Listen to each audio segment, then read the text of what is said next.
Yo, what is up, everybody, and welcome to the Eastern Conference Finals. Bulls versus Heat, and this series will be played without Derrick Rose. Rose has been out for the entire playoffs with an injured knee. 2K did him dirty, but despite that, the Bulls have gotten to the Eastern Conference Finals. They swept the Knicks, and here they are with Aaron Brooks as their starting point guard. It seems like they haven't lost the beat, and it helps when you have Evan Turner hitting step-back threes. Meanwhile, our path to the finals was very different. We had to beat the Cleveland Cavaliers in a titanic 6-game series. A comeback in Game 6 from double digits on the road helped us close out the Cavaliers, preventing LeBron from winning his first ring in Cleveland. You see Wade with the jump shot right there. But this series might be easier for us than that Cavaliers series, even though we're higher up. The Bulls without Derrick Rose and with Aaron Brooks in are a different team as Tice rises high and slams it over Pau Gasol on the break. With Aaron Brooks ball on offense and defense,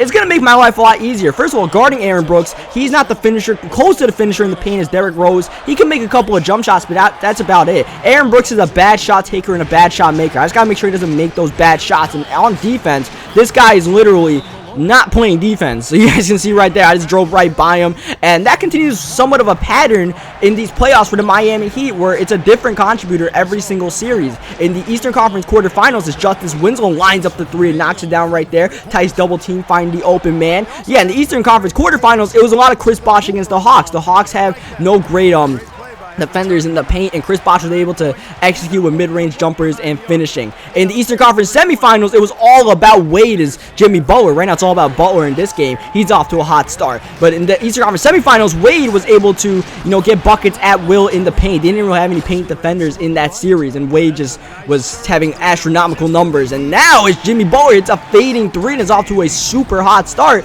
it might be Denny Tice's series, especially if Evan Turner is playing like this. They have Evan Turner as backup point guard, and this guy's like the worst perimeter defender ever. I'm gonna have a lot of points per game. As you see where I headed up back, Denny Tice up high, slamming it hard. Jimmy Butler and Pau Gasol trying to give chase, but they were no match. Meanwhile, Butler is just shooting lights out from downtown, fading away, and one more to his resume. He is 5 for 5 to start this game from beyond the arc. Jimmy Butler not known for his threes, he's known for his defense, but right there he flopped. We popped and we knocked down the three. The quick answer from Tice. A great start to this game, 10 for 13 shooting. And as we go to halftime, our team actually gives us a nice lead going into the locker room. An 8-point game, as you see Wade getting the layup to go. Wade's not having the kind of numbers he put up in that last series, but he's answering the bell when we need him, and that's all that really matters. You see Bosh picking up the foul right there.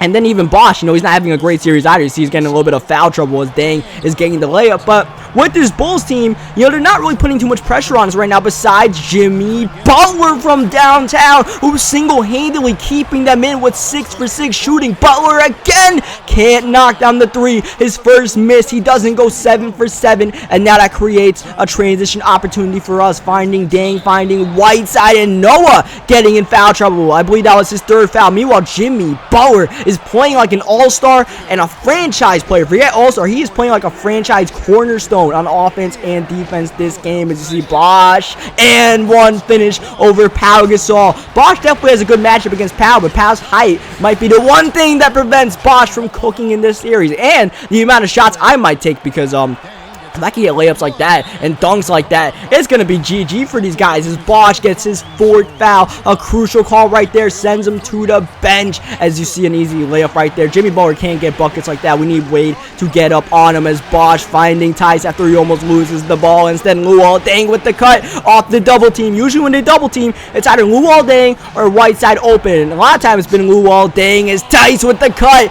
And when I mentioned that these guys can't guard, like Aaron Brooks and Evan Turner, I was just talking about on-ball. Off-ball, they might be even worse. So me cutting without the ball, going to the rim whenever Wade or Bosh or someone has the ball, that might be a big part of our offense in this series, because that worked perfectly, as you guys saw right there. And that also worked, just ripping the ball from Evan Turner and getting it to go. Evan Turner with the bad three, can't get it to go. He's struggling on the offensive end and defensive end. Dragic, meanwhile, finding Tice, fading away. Bang! Denny Tice from downtown having one heck of a game in game 1 of the Eastern Conference semifinals on the road. But that was Evan Turner with the answer, finally showing some fight. But here Turner turns it over, and this is getting personal now. I didn't really like that dunk by Evan Turner. That was my fault. I gotta make sure, I show my team that we're not gonna allow it to happen again. So I'm gonna get a hand in Evan Turner's face if he wants to get that shot to go. Even though Porter gets the putback, or Portis I should say, I still made my presence felt. And on the offensive end, give me those ankles and give me that floater. Denny Tice single-handedly wrecking the Bulls with 32. We're not even in the fourth. Meanwhile, Evan Turner single-handedly wrecking the Bulls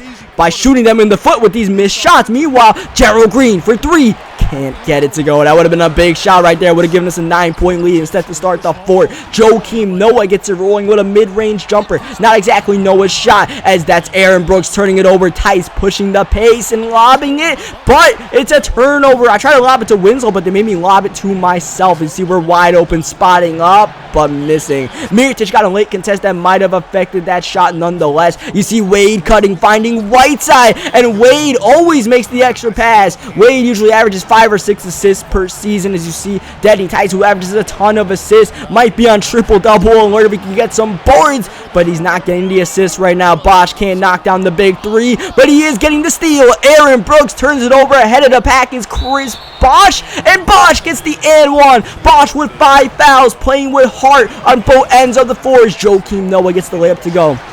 Bosch isn't having a great game, but we definitely need him in this game. We definitely need to protect him. Meanwhile, Aaron Brooks all the way to the rim, getting it to go. Sloppy turnovers are keeping the Bulls in this game in the fourth, as Tice continues to be on triple-double alert, now with 8 steals. Meanwhile, Aaron Brooks, like I said, he's a bad shot taker. We can't make him a bad shot maker in this series, and good shot making is not working for us. Denny Tice, open three, can't get it to go, pushing the pace. Aaron Brooks off the feed from Turner, absorbing the contact and making it a 2-point game. But every time they get close, we just flex our muscles. But that's another costly turnover. We are disrespecting the opponent, and it's going to cost us eventually as we continue to miss open shots and turn it over. Evan Turner once again pushing the pace. One more time, Aaron Brooks, their connection is working, and it's back to a one-possession game. Wade in the corner, end of the shot clock, turns it over, foot out of bounds, and the Bulls have a chance to take the lead on this possession. Under a minute to go. Brooks finding a wide open Pau Gasol, and the United Center is roaring. It's all tied up in game one. They believe in their scrappy Bulls, and Jimmy Butler is giving them reasons for belief, drawing the double team and turning over Denny Tice. Brooks in the paint, finding Noah, and Noah gets the final foul on Chris Bosch. Hit the road jack, and Noah gives him the lead on the first free throw, but misses the second one on the break. Wade wide open left wing, can't get the shot to give the Miami Heat the lead, and Jimmy Butler gets the rebound. They're killing clock right now. They can make it a 2-possession game, but they're looking for any sort of bucket. End of the shot clock. It's Turner,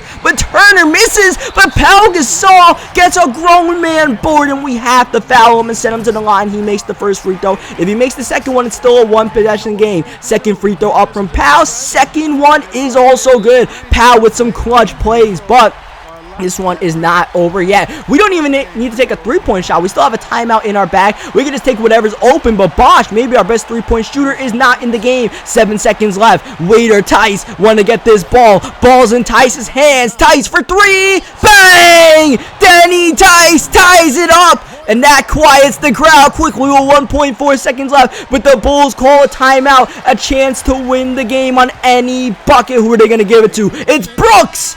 No! Air ball! Not even close, and we're going to overtime. Multiple bodies, and Brooks not able to hit the rim, and Tice, for some reason, is on the bench to start overtime. What are we doing, Spoelstra? And as I sim, we're in double overtime. Apparently no one scored in normal overtime, man. Here we are in double OT. Denny Tice, coast to coast, falling to the ground, giving it his all, but not getting that layup. Instead, Aaron Brooks pushing, finding the open man. It's Snell going to the line. Tony Snell in the game. Mirotic in the game. Pau Gasol is not. Denny Tice is taking it coast to coast and slamming it down. Tice with 41, looking to add more to help his team after really, like I said, we disrespected our opponents, and we almost lost the game. It took a 3 with a hand in the face just to send it to OT. Speaking of 3s with a hand in the face, making sure Aaron Brooks doesn't make those bad shots, just closing out. Meanwhile, in the corner, Denny Tice pulling up for the lead. Bang!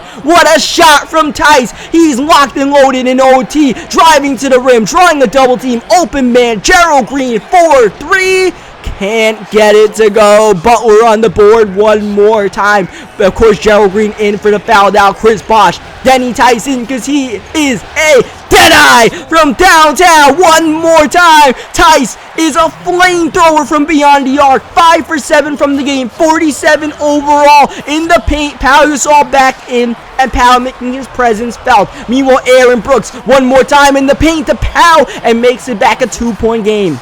Now we're under a minute to go pretty much here. We need a key bucket, but we don't need key turnovers. Once again, sloppy turnovers keeping the Bulls in the game, but they were not able to get a bucket on that possession. Instead, Denny Tice with the ball, and Denny Tice called for a traveling violation. 6 turnovers in the game. Tice usually not that bad with turnovers, but now Aaron Brooks is going to the line to try to tie this game up, and that he does with a little over 30 seconds to go. Looking to go 2 for 1. Wade with the cut. Wade with the finish, giving us the lead. 3, one more time with one more clutch play. The Bulls need one of their own. Brooks finding a wide open Butler, but Butler can't make it on the board, and the finish. Joakim Noah. Joakim, the heart and soul of Chicago for years, keeps this game alive. It's tied up with 12 seconds left. A chance to take the final shot, maybe the game-winning shot for the Miami Heat in double OT, giving it to Wade. Wade, pull up. Wade got it to go again. Wade, clutch play after clutch play, and that might be the game winner, but we left the Bulls 6.3 seconds left. They used their last timeout. They got to get a bucket here. Who are they going to go to? It's Butler. Pull up. Got it! Ice water in his veins. Jimmy Butler one more time, helping the Bulls when they were about to sink. And now it's tied up with 4.4 seconds left. Miami calls their final timeout, looking to prevent this game from going to 3 OT. Is it going to be Tice or Wade with the ball? Waiting for the inbound. Luol Deng is the inbounder. Deng not throwing it in. Gotta make sure you get it in here before 5 seconds. It's Gerald Green finding Tice. Tice! Got it! Denny Tice! That's the game! 0.2 seconds left. Not enough time to take a shot. And Tice with pretty much a buzzer beater on the road in double overtime. And he wins it. Clutch plays made by the Miami Heat when it was necessary. And we escape with the victory on the road against the number 1 seed Chicago Bulls. Leave a like on this video if you guys enjoyed the 49 points by Denny Tice, including the game winner. Subscribe for more, and I will catch you guys next time for Game 2.